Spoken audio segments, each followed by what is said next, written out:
காஞ்சிபுரம் அரசு பள்ளியில் அமைச்சர் உதயநிதி ஸ்டாலின் பிறந்த நாளையொட்டி நலத்திட்ட உதவிகள். சட்டமன்ற உறுப்பினர் எழிலரசன் பங்கேற்பு.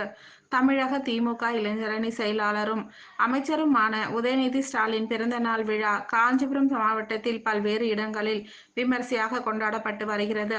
அந்த வகையில் காஞ்சிபுரம் திமுக மாணவர் அணி மற்றும் விளையாட்டு மேம்பாட்டு அணி ஏற்பாட்டின்படி மாநகர செயலாளர் சி.கே.வி. தமிழ்செல்வன் தலைமையில் மாணவ மாணவிகளுக்கு நோட்டு புத்தகங்கள், எழுது பொருட்கள், இனிப்பு வகைகள் உள்ளிட்டவைகள் வழங்கப்பட்டது.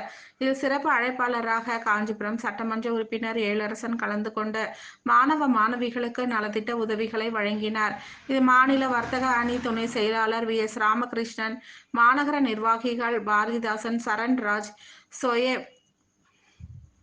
சோயப் கான், கீர்த்திவாசன், பெருமாள், ராஜேஷ், நந்தினி, திருவள்ளுவன் உள்ளிட்ட பலர் கலந்து கொண்டனர். இதில் காஞ்சிபுரம் மாநகராட்சி மேயர் மகாலட்சுமி யுவராஜ், மண்டல குழு தலைவர் சசிகலா, அவைத் தலைவர் செங்குட்டுவன், பொதுக்குழு உறுப்பினர் சிகாமணி, மாவட்ட இளைஞரணி அமைப்பாளர் யுவராஜ், விளையாட்டு மேம்பாட்டு அணி ராதாகிருஷ்ணன், மாமன்ற உறுப்பினர்கள் சுரேஷ், சங்கர், கமலக்கண்ணன், கார்த்திக், சரவணன், மாவட்ட அணி நிர்வாகிகள் ராம்பிரசாத், செல்வி, நீலகண்டன், தமிழ்செல்வன், நவீன், சிவாஜி, பகுதி செயலாளர்கள் சந்துரு, திலகர், தசரதன், வெங்கடேசன் உள்ளிட்ட மாணவ மாணவிகள், ஆசிரியர்கள் என ஏராளமானோர் கலந்து கொண்டனர்.